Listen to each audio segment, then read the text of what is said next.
बहुत बड़ी खबर यह है कि गोवा पुलिस ने किरण गोसावी को गिरफ्तार कर लिया है। धोखाधड़ी के मामले में गोसावी की गिरफ्तारी हुई है और आज गोसावी को कोर्ट में पेश किया जाएगा। पुणे पुलिस कमिश्नर सुबह 11 बजे प्रेस कॉन्फ्रेंस करेंगे। आपको बता दें कि क्रूज ड्रग्स केस में गवाह है गोसावी कई दिनों से फरार चल रहा था। खबर आई थी कि शायद यूपी में सरेंडर कर सकता है, लेकिन अब इसे गिरफ्तार गोवा पुलिस ने किया है। ये वही शख्स है जिसकी पहली तस्वीर आर्यन खान के साथ वायरल हुई थी। तब लोगों को लगा कि शायद ये एनसीबी का कोई अधिकारी है, लेकिन बाद में इसको लेकर कई नई जानकारियां सामने आई। अखिलेश हमारे संवाददाता हमारे साथ जुड़ रहे हैं। अखिलेश, आखिरकार जिस व्यक्ति का हर कोई तलाश कर रहा था कि किरण गोसावी कहां पर है, उस सवाल का जवाब मिला। ये इस केस के लिहाज से कितना महत्वपूर्ण हो जाता है इसकी गिरफ्तारी?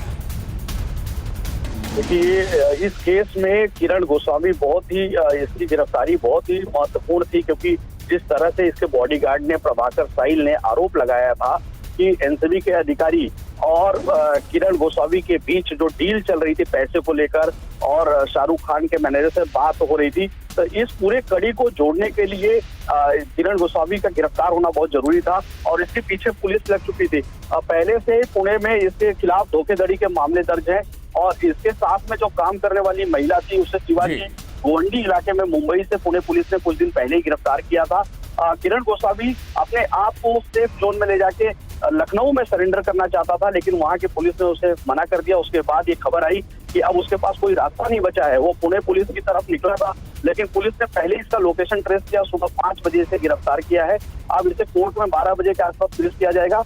11 बजे Pune police commissioner Amitabh Gupta press conference करेंगे और इसके बारे में पूरी जानकारी। जी, जरा ये बताइए गिरफ्तारी कैसे हुई, क्या जानकारियां, क्या ये मजबूरी थी जैसा कि आप बता रहे हैं कि ऑप्शन नहीं बचे थे, और अब जब प्रेस कॉन्फ्रेंस होगी तो इसमें क्या कुछ बातें आ सकती है? क्योंकि एक एंगल हम ये भी देख रहे हैं कि राज्य सरकार वर्सेस सेंट्रल गवर्नमेंट भी कहीं ना कहीं दोनों एजेंसियों की तरफ से वो विवाद देखने को मिल रहा है।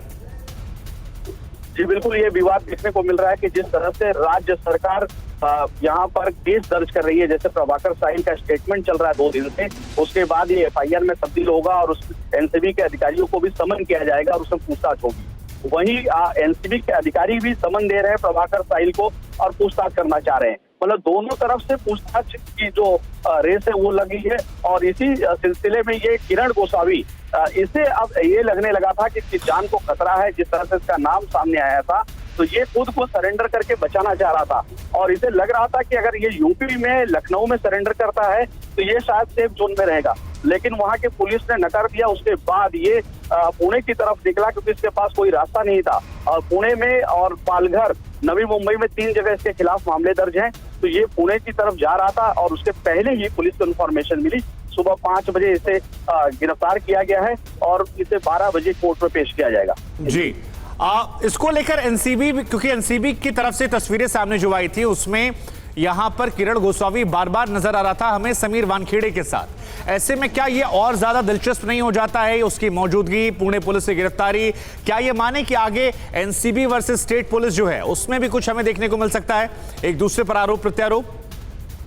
जी बिल्कुल, देखिए किरण गोसावी की गिरफ्तारी बहुत बड़ी कड़ी लगी है राज्य सरकार के हाथ में। जिस तरह से एनसीबी ने इसे पंच बनाया और ये आर्यन को जिस तरह से पकड़ के घसीटते हुए लेके जा रहा था एनसीबी, ऐसा लग रहा था कि ये पहले से ही एनसीबी के अधिकारियों से इसकी मिलीभगत थी या जानता था पहले से पहचान इसकी, क्योंकि ऐसा लग नहीं रहा था कि स्पॉट पे कोई पंच बनाया गया है, यानी कि इसने ही सूचना दी थी एनसीबी के।